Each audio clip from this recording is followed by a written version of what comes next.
Hello, welcome back to Access. My name's Dave. I've been let in front of the camera this time, which I'm very pleased about. I'm joined by Nicolas Doucet, who's here from Japan Studio, the creative director and producer on Astro Bot Rescue Mission. I've just played Astro Bot Rescue Mission. You saw me play it, and I will say this now, hand on heart, it is the most fun I've had this week at E3.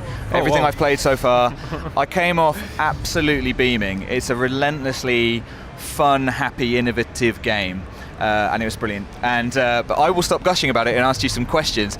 Nicolas, first of all, perhaps you could just, in case people haven't caught up with the announcement, just tell me in your own words what it is. So Astro Bot Rescue Mission, it's a brand new game and it's a VR platformer, so for PSVR. Yep.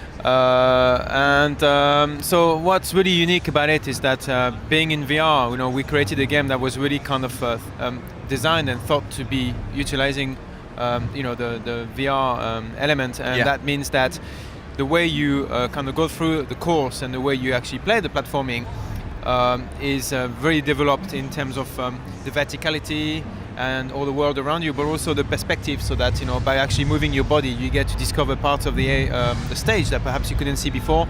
And so it's very much a new way of playing. So what's interesting with this game is that although it inspires from a very classic genre, which is one of the oldest genres in platforming in a way, VR gives it this kind of brand new feel, and I think it's a mixture of nostalgia and modernity together.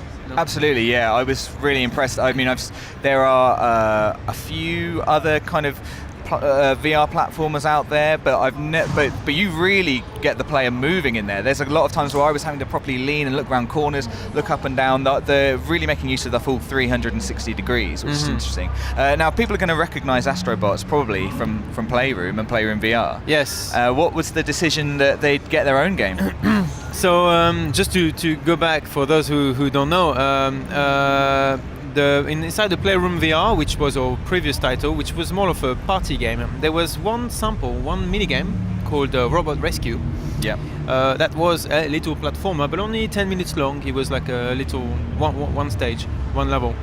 And for the families who played Playroom VR, well, they've enjoyed the whole party game, they've enjoyed all the content, but the gamers really picked up on Robot Rescue as being one of the games they wished had been a bigger title. So for us, it was the confirmation that what we believed to be right, or hope anyway, was confirmed, and then so we moved on, and it's been about 18 months now, and we're almost done with finishing Astro Bot. The people got what they wanted. That's good. That's right, and we got what we wanted too. I mean, it's it was great to hear that confirmation.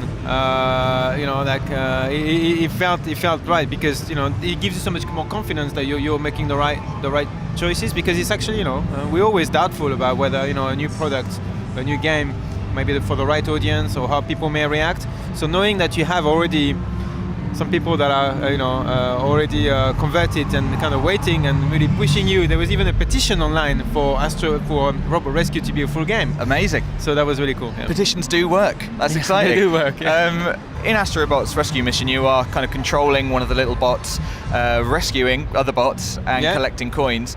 But also, it's interesting to me that as the player, you are actually a character in game, not just a kind of, other games might have just made you just like a camera, just a way of looking, and you'd be that little character, but you are kind of a giant bot. What was the kind of thinking behind doing that? So when we began thinking about VR, before we thought about the character control, the first person was like quite an evidence, but in a way, when we brought the character as a controllable character, it still felt like, as a human being, you still exist in a VR world, and there is no way we should be removing you from the space. So then it became a case of, okay, how much interaction do you have as a human being with your head, with your, or using the perspective player that I was talking about, or even using the microphone in some of the stages later on.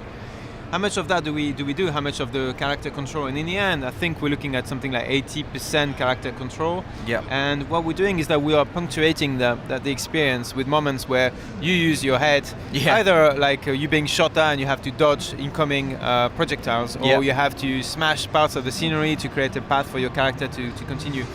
And so in a strange way, we actually developed a a relationship, like a little bit like in Last Guardian. I always sometimes tell the guys where you're the big giant, a little bit clumsy, using your head, just bashing the environment, and then there's this little guy kind of, who can go through like tiny holes and things like that. So this kind of like two-way relationship is also really interesting because not only it creates a fun dynamic whereby you control the character a little bit, then you have your part to play and then you continue, but also it means that when the character looks back at you, which he does, and waves at you, you create a real bond with the character, and that's something that is unique to VR as well. So that was something we really wanted to hang on to from the beginning, and so we made sure that we built in some physical interaction inside the world.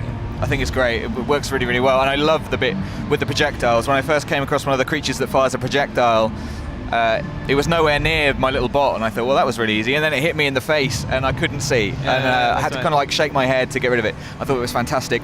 There's a couple of gadgets in the game, or at least one, which is a grapple hook that I used in a really, really good fun boss battle. Are there any other gadgets that we'll be seeing in the game? Yes, so in the trailer we're also showing the ninja stars. So you can use them to cut like the environment, like cut bamboos and like defeat enemies, or cut like strings and things like that. But also you can use them to plant inside tatami to make platforms for your character. Nice. And that's really interesting because depending on where you plant them, you suddenly make yourself very kind of tight platforming or very kind of difficult jumps. And I love that because it's that's true emergent gameplay. It's like it's the way you use the gadget is the way you create your own game design in a way. Yes. And that's a really interesting part. So we have these gadgets, and then a couple of other ones that we'll reveal later. Yeah. So we created variety because Robot the Rescue had the hook shot, and we kind of recycled that one for the boss battle that you mentioned. But then we have a whole bunch of other ones that were actually already prototyped for Robot Rescue, but we just didn't have the scope to use them inside of. So we've been hanging on to them, and then and we're trying to make sure there's always like at least 3 use cases for each one, so that when you use them there is like a multi-layer, so that it can be used to kill enemies, it can be used to help your character, or for example I don't know if you've noticed as well that they also have an impact on you. People probably didn't try that, but the hook shot you can try firing in your face. Really? And you would crack the visor of the headset. No way. That's brilliant. So I actually accidentally fired or bounced the Astro Bot into my face. Oh, you did? It kind of landed on my face. Stuck on your face. It was stuck on my face. I didn't know what to do with that for a while. That was interesting.